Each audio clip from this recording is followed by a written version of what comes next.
नमस्कार, मैं पुनीत पाठक और हमारे खास कार्यक्रम हेल्थ गुरु में आप सबका बहुत स्वागत है। आप सबको बहुत सारी शुभकामनाएं। जो पर्व है, लेकिन इस समय सतर्क रहने की भी बहुत आवश्यकता है। सुंदर दिखने की चाह हर किसी व्यक्ति में होती है। हर कोई चाहता है कि वो खूबसूरत रहे और अगर कहीं कुछ कमी रह जाए तो उसे किसी तरह करेक्शन करके दूर किया जाए। कई बार दुर्घटनाएं अक्सर अनचाहे जीवन में आती हैं और कुदरती स्वरूप से व्यक्ति के शरीर में कुछ खामियां पैदा कर जाती, जिसमें ना चाहते हुए भी उसकी खूबसूरती में कहीं ना कहीं कुछ नुस्ख आ जाती। और ऐसे में कॉस्मेटिक सर्जरी के ज़रिए आप न सिर्फ अपने शरीर से उन खामियों को दूर कर सकते हैं, बल्कि शरीर के कई अंगों को आप ज़रूरत के मुताबिक सर्जरी के द्वारा ठीक करा सकते हैं, खूबसूरत बना सकते हैं। और सबसे बड़ी जो दिक्कत आती है वो है आग में झुलसने की वजह से होने वाले नुकसान। और कभी भी त्यौहार के इर्द गिर्द इस तरह की दुर्घटनाएं होना बड़ी आम सी बात है। किसी दुर्घटनावश त्वचा पर कोई खराबी आ जाए, कोई रैश स्थायी तौर पर बन जाए, तो ऐसे में स्किन बैंक आपकी नाउम्मीदी को उम्मीद में तब्दील कर सकता है। किसी भी व्यक्ति की मृत्यु के बाद नेत्रदान और अन्य अंगों के दान की तरह स्किन डोनेशन भी अब संभव है। स्किन डोनेशन की मदद से आप आग में झुलसे या किसी दुर्घटना में शिकार हुए लोगों की मदद भी कर सकते हैं। आज हम इन दो महत्वपूर्ण विषयों पर ही चर्चा करेंगे। शुरुआत करते हैं आज के हेल्थ गुरु की।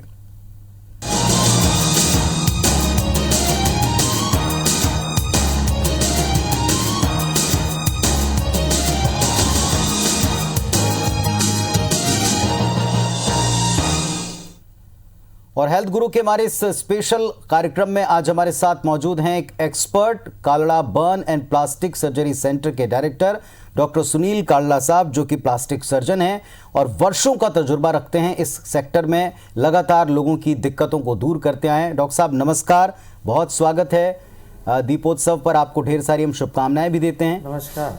जो आज दो महत्वपूर्ण विषय डॉक्टर साहब हमने लिए हैं, उसमें तो आपका सालों का लंबा तजुर्बा है। भी मेरी शुभकामनाएं। जी धन्यवाद सर। ये जो जिन विषयों को आज हम उठा रहे हैं उसमें सबसे पहला है कि अगर बर्न के मार्क्स रह जाएं, बर्न की वजह से नुकसान पहुंच जाए, तो क्या विकल्प आज हमारे पास मौजूद हैं?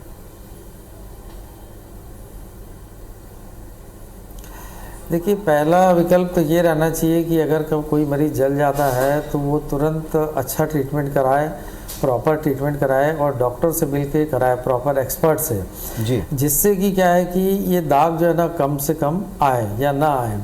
अगर किसी कारणवश वो लेट हो जाता है या लेट केस आता है, अगर उसमें दाग और ये सब धब्बे आ जाते हैं तो इसमें फिर हम कुछ क्रीम ट्रीटमेंट करते हैं। अगर वो 6 महीने के अंदर का दाग है तो उसको हम दवाइयों से ठीक करने का कोशिश करते हैं। कुछ लेज़र ट्रीटमेंट के द्वारा इनको ठीक करते हैं और या फिर कॉस्मेटिक सर्जरी के द्वारा और रिकन्स्ट्रक्टिव सर्जरी के द्वारा इसको ठीक किया जा सकता है। तो ये डिपेंड करेगा कि पेशेंट कौन सी स्टेज में हमारे पास आया है, तो हम उस प्रकार से उसकी सहायता करते हैं और जितना मैक्सिमम हो सकता है हम उसको ठीक करने की कोशिश करते हैं। इसमें कॉस्मेटिक सर्जरी के आप मास्टर हैं सर। कॉस्मेटिक सर्जरी नाम सुनते ही दो बातें ऐसा लगता है, एक तो लगता है कि बहुत ही शायद एक्सपेंसिव है, महंगी है, हमारी पहुंच के बाहर है, और दूसरा हम कितना करेक्ट कर पाएंगे किसी भी चीज़ को। किन चीज़ों पर ये डिपेंड करता है? कॉस्मेटिक सर्जरी से हम क्या क्या करेक्ट कर सकते हैं?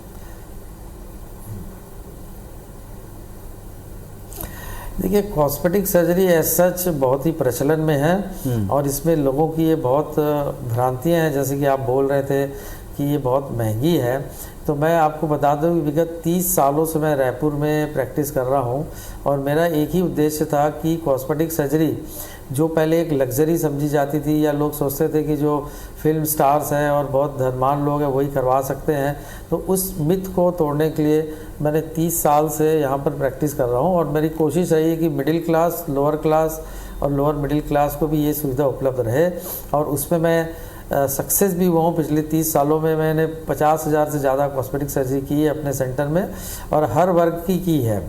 अब कॉस्मेटिक सर्जरी में हमारा उद्देश्य रहता है दो प्रकार से। एक, अगर कोई कमी है, जल गया है, उसके कारण कोई विकृति आ गई तो उसको हम कितना ठीक कर सकते हैं। ज़्यादातर हम इनको 70-80%, 90% तक के करीब ठीक कर पाते हैं। डिपेंड करता है कि किस हिस्से में है, कैसा जला है और कितना इसमें विकृति आई है। और कुछ अगर विकृतियां जलने की शुरुआत स्टेज में अगर आ जाती हैं, अर्ली स्टेज में हमारे पास आ जाता है पेशेंट, मान लीजिए चेहरा जल गया है, तो हम उसको स्पेशल ट्रीटमेंट दे के उसकी जल्दी हीलिंग कर देते हैं। और थोड़ा बहुत ही कलर में अगर फ़र्क आता है तो उसको हम लेज़र ट्रीटमेंट से ऑलमोस्ट 90% या उससे ज़्यादा भी ठीक कर सकते हैं। कुछ ऑफ कोर्स लेज़र ट्रीटमेंट अगर हम करते हैं तो पेशेंट्स को कुछ सिटिंग्स लेनी पड़ती हैं, कुछ उसको धूप से बचना पड़ता है और कुछ ट्रीटमेंट जो है घर पे भी लेना पड़ता है। तो ऐसे 6 महीने, साल, 1.5 साल का थोड़ा ट्रीटमेंट होता है और उससे काफ़ी इसमें इम्प्रूवमेंट आता है। दूसरी कॉस्मेटिक सर्जरी ऐसी होती है कि पेशेंट सुंदर तो है पर उसको और सुंदर बनना है और नॉर्मल बनना है। माने भगवान ने उनको एक प्ररूप दिया है, रूप दिया है, पर वो उससे उतने संतुष्ट नहीं है, तो उनको और इम्प्रूव करते हैं। तो उसमें हम जैसे पूरे चेहरे को चेंज करना है या नाक को सुधारना है, ओठों को सुधारना है, गालों को सुधारना है, शेप चेहरे का ठीक करना है या बॉडी के शेप को ठीक करना है, तो इस प्रकार की कॉस्मेटिक सर्जरी होती है जिसमें हम नॉर्मल आदमी को और सुंदर, सुंदर आदमी को और सुंदर बना सकते हैं। तो इस प्रकार से हम कॉस्मेटिक सर्जरी के द्वारा बहुत सारे लोगों की जो इच्छाएं हैं, जो ज़रूरतें हैं, जिसके कारण उनको तकलीफ़ होती है या बाहर निकलने में हीन भावना होती है या जॉब में प्रॉब्लम होती है, तो उसको हम कॉस्मेटिक सर्जरी के द्वारा दूर करते हैं। डॉक्टर साहब, आज की तारीख, जैसा कि मैं एक और बताना चाहूँगा कि ये मिथ है कि ये बहुत महंगी है। जी बोलिए। जी कहिए सर, पूरी बात कर लीजिए। हेलो, मैं बोल रहा था कि ये मिथ है कि ये बहुत माने खर्चीली है। जैसे कि मैंने बताया कि हमने 50,000 से ज़्यादा ऑपरेशन किए, जिसमें middle class, lower middle class को भी इंक्लूड किए हैं, और इतना अच्छा हमने बर्न्स माने कॉस्मेटिक सर्जरी और बर्न सेंटर यहाँ बनाया है कि अभी दिल्ली, बॉम्बे और वहाँ के जो छोटे टीवी कलाकार हैं, फिल्म कलाकार हैं, जो बॉम्बे में कॉस्मेटिक सर्जरी अफोर्ड नहीं कर पाते हैं या बाहर के ऐसे पेशेंट्स हैं, तो वो भी आके रायपुर में कॉस्मेटिक सर्जरी करा के वापस जाते हैं। वो भी उनको उतनी कॉस्टली नहीं पड़ती जितनी बड़े शहरों में होती है, और ये आते हैं, रुकते हैं और करा के चले जाते हैं। तो एक प्रकार का हमने मेडिकल टूरिज़्म जो बोलते हैं वो यहाँ पर डेवलप किया है। एक पूरा फ्लोर कॉस्मेटिक सर्जरी का हमने अलग से पेशेंट का बनाया है और एकदम रीज़नेबल प्राइस में कर रहे हैं, जिससे ज़्यादा से ज़्यादा लोगों को इसका फ़ायदा मिल सके। चलिए, तो जो हमारे दर्शक इस वक्त भी देख रहे हैं, लगातार मैं उनसे भी अपील करता हूं कि आप अगर कोई भी हिचक है, किसी भी तरह की भ्रांति है, कोई आपकी क्वेरी है, आपके मन में कोई शंका सवाल है, तो लगातार आपको हम इस कार्यक्रम के दरमियान भी वो नंबर्स फ्लैश कर रहे हैं जिन पर आप डॉक्टर साहब से संपर्क भी कर सकते हैं और सीधे तौर पर भी उनसे या उनके एक्सपर्ट टीम से मिलकर ये पता लगा सकते हैं कि आप कितना सुधार कर सकते हैं, अपने शरीर के अंगों के सुंदरता के लिए कितना काम कर सकते हैं। तो ये नंबर आप ज़रूर नोट कर लीजिएगा और कॉल करके ज़रूर आप वहाँ एक्सपर्ट टीम से मिलिएगा। डॉक्टर साहब, एक सबसे इम्पॉर्टेंट बात ये कि बर्न कोई नहीं चाहता, एक्सीडेंट कोई नहीं चाहता, लेकिन अनफॉर्चुनेटली ये जीवन में हो ही जाते हैं। बर्न केसेस काफ़ी ज़्यादा बढ़ जाते हैं जब कभी भी दीपावली या इस तरह के कोई त्यौहार आते हैं। सबसे पहले बर्न ना हो, ये तो सबको सतर्कता रखनी है, लेकिन अगर हो जाए तो फर्स्ट क्या करें? बहुत सारी भ्रांतियां इस दिशा में भी हैं। देखिए, मैं पहले कुछ बातें बताना चाहूँगा, क्योंकि ये आपने जिक्र किया कि दीपावली का पर्व है जी और खुशी का पर्व है, तो इसमें अगर हम कुछ लोग पटाखे फोड़ते ही हैं, तो अगर हम कुछ सावधानी बरतें कुछ सावधानियां, तो हम इस दुर्घटना से बच सकते हैं। जैसे कि पटाखे जो है ना, हम खुले स्थान पर चलाएं, बच्चों को अकेले पटाखे फोड़ने ना दें, कोई ना कोई घर का उनके साथ रहे। पटाखे फोड़ते समय टाइट कपड़े पहने, बहुत लूज़ कपड़े ना पहने जिससे कि मोमबत्ती या दिए से उस कपड़ों में पीछे आग लग जाए। दिए और मोमबत्ती को थोड़ा ऊंचे स्थानों पर रखें और रॉकेट और इस टाइप की चीज़ों को भी खुले में चलाएं, जिससे किसी और जगह, किसी के घर में या किसी को के पास वो ना चले जाएं। हाथ में रख के कई बार लोग अनार और चक्री चलाते हैं और कई बार अच्छी क्वालिटी की नहीं होने से हाथ में फूट जाती है, तो वो एक सावधानी बरतें कि हाथ में ना चलाएं और अच्छी क्वालिटी का चलाएं।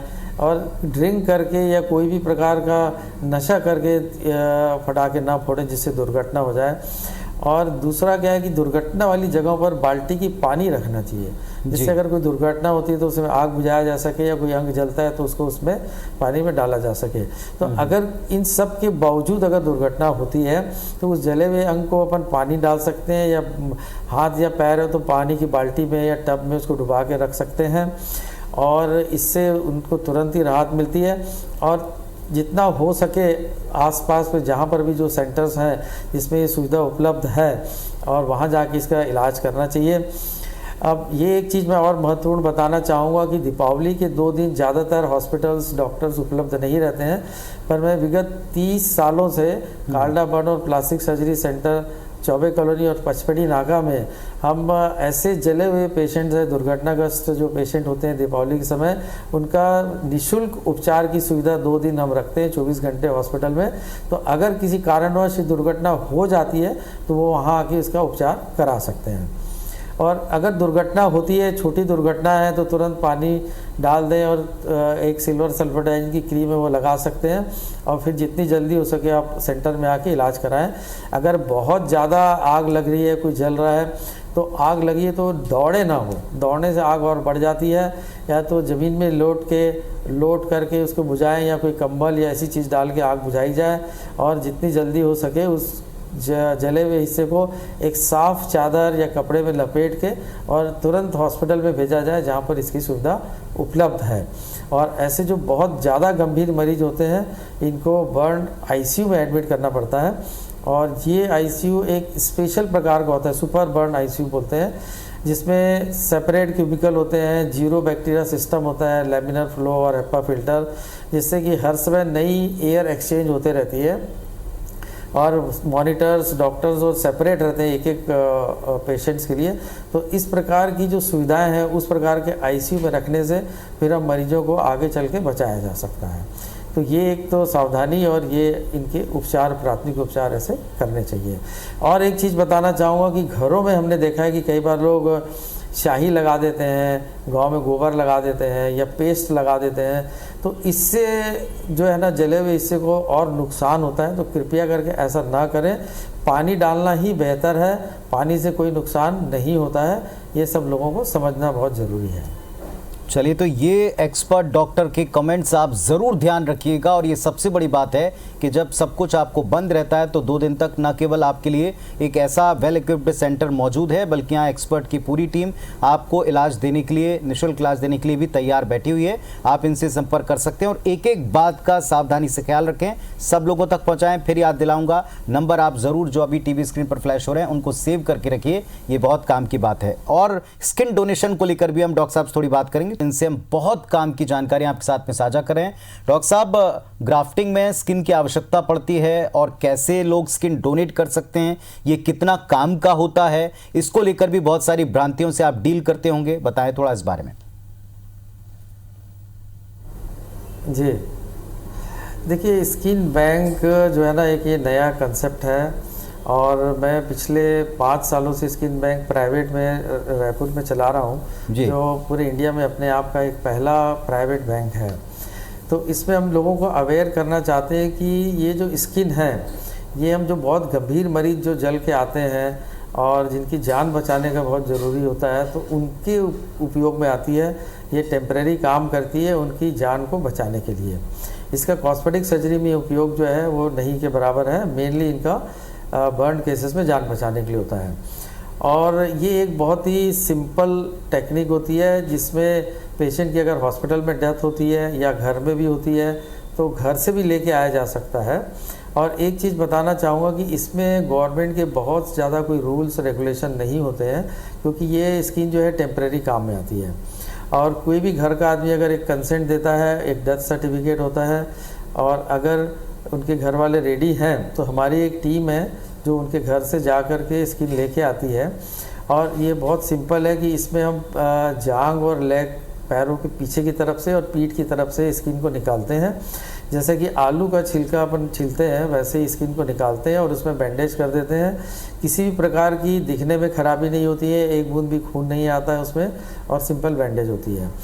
और इस स्किन को हम एक केमिकल में लेके आते हैं, और इसको हम केमिकल से प्रोसेस से गुजार के इसको हम स्किन बैंक में स्टोर करते हैं, और ये स्किन हमारे को 5 साल तक काम आती है। जो ऑर्डिनरी स्किन हम फ्रिज में रखते हैं वो 3 सप्ताह तक काम आती है, और ये वाली जो स्पेशल स्किन है ये 5 साल तक काम आती है। और कोई भी आदमी इसको डोनेट कर सकता है डेथ के 6 घंटे के अंदर, या अदरवाइज़ कई बार स्किन बैंक की नई स्किन रहती है तो हम उनके रिलेटिव से लेते हैं। तो कोई भी डोनेट कर सकता है, बच्चे से लेकर बूढ़े आदमी तक के। और ऑफ कोर्स अगर उसमें कोई एड्स की बीमारी हो, HIV का प्रॉब्लम हो, या कोई बहुत एक्सटेंसिव कैंसर की बीमारी हो, या कोई बहुत स्किन डिजीज़ेज़ हो, तो इस प्रकार की अगर कोई चीज़ होती है तो हम इसमें स्किन डोनेशन को अवॉइड करते हैं, अदरवाइज़ कोई भी डोनेट कर सकता है। फिर इस स्किन को हम पेशेंट को जो बहुत ज़्यादा सीरियस जले हुए होते हैं उनमें एक मशीन से फैला के, जिसको मैशर बोलते हैं, उससे लगाते हैं उसको, और ये स्किन ज़्यादातर 3 सप्ताह तक शरीर में रहती है और उसके बाद अपने आप निकल जाती है। तो कई बार इस स्किन को पूरा या इसके साथ पेशेंट की स्किन को मिला करके मिक्स करके लगाते हैं, तो 3 सप्ताह में पेशेंट की कंडीशन इम्प्रूव हो जाती है। तो बाद में उनकी अगर स्किन की ज़रूरत भी पड़ती है तो हम उनकी ले सकते हैं, क्योंकि जब ये स्किन बैंक की स्किन लगाते हैं उस समय पेशेंट काफ़ी क्रिटिकल रहता है, तो उस समय हम उसकी स्किन लेंगे तो और रिस्क बढ़ जाता है। तो इस प्रकार से हम स्किन के बैंक से स्किन के लेकर कई बच्चों को जो बहुत ज़्यादा गहरे जल गए हैं, जब बहुत 70-80%, 90% पेशेंट जो जल गए हैं, उनको हम इसका उपयोग करके बचाया जा सकता है। और मेरी आपके मीडिया की तरफ से ये गुजारिश है लोगों की कि ये स्किन बैंक के डोनेशन में आगे आएँ। बहुत सिंपल है, गवर्नमेंट की बहुत जटिल प्रक्रिया भी नहीं है इसमें, और कोई ब्लड मैच करना है या एंटीजन मैच करना है, इस प्रकार की भी प्रक्रिया नहीं होती है, और ये टेम्प्रेरी काम आती है। चलिए, तो डॉक्टर साहब ने जितनी काम की बातें आपको बताना चाहूँगा कि जो आपने जी कहें सर। मैं ये बताना चाहूँगा कि इसके साथ एक जो कई बार चेहरे में विकृतियाँ आ जाती हैं जलने के बाद की, जो उसकी जो आपने कॉस्मेटिक और रिकंस्ट्रक्टिव सर्जरी जिसको हम बोलते हैं जी, तो वो इसमें हम करते हैं, जिसमें से आसपास की स्किन की फैला करके एक टिश्यू एक्सपांडर या बैलून टेक्निक होती है, जिससे हम नॉर्मल स्किन को फैला के जली हुई स्किन को निकाल देते हैं। या कई बार देखते हैं कि जलने के बाद में लोगों के गले चिपक जाते हैं, हाथ और पैर अकड़ जाते हैं, चिपक जाते हैं, तो उनको भी रिकंस्ट्रक्टिव सर्जरी के द्वारा हम फ्री करते हैं, जिससे ये मरीज नॉर्मल जी सके। पर एक चीज़ मैं और लेटेस्ट बताना चाहूँगा कि जिसके चेहरे बहुत ज़्यादा विकृत हो जाते हैं, पूरी तरह से जल जाते हैं, और काफ़ी कोशिशों के बावजूद अगर उसको हम पूरी तरह से नहीं बना सकते हैं, तो ऐसे केसेस में फेस ट्रांसप्लांट एक माध्यम होता है, जैसे कि दूसरे अंगों का ट्रांसप्लांट होता है। तो मैं ऐसा उम्मीद करता हूँ कि फ्यूचर में इंडिया में ये टेक्निक आएगी तो हम उन केसेस को भी पूरी तरह से नॉर्मल ला सकते हैं। चलिए, तो एक बहुत ही बेहतरीन Kalra burn and plastic surgery centre है, जिसके डायरेक्टर साहब को आपने सुना, एक से बढ़कर एक विकल्प हैं, और आधुनिक तकनीक का इस्तेमाल करते हुए आप शरीर के अंगों को सुंदर बना सकते हैं। बर्न वाले हिस्सों को आप रिकंस्ट्रक्ट भी कर सकते हैं और खूबसूरत तो बना ही सकते हैं। और जो सावधानियां बताई डॉक्टर साहब ने, उनको आप ज़रूर रखें, सेफ रहें, सुरक्षित रहें, सुंदर रहें, यही इस कार्यक्रम का उद्देश्य था। डॉक्टर साहब, बहुत धन्यवाद आपका समय देने के लिए और इतनी क्वेरीज का उत्तर भी देने के लिए। धन्यवाद सर, नमस्कार।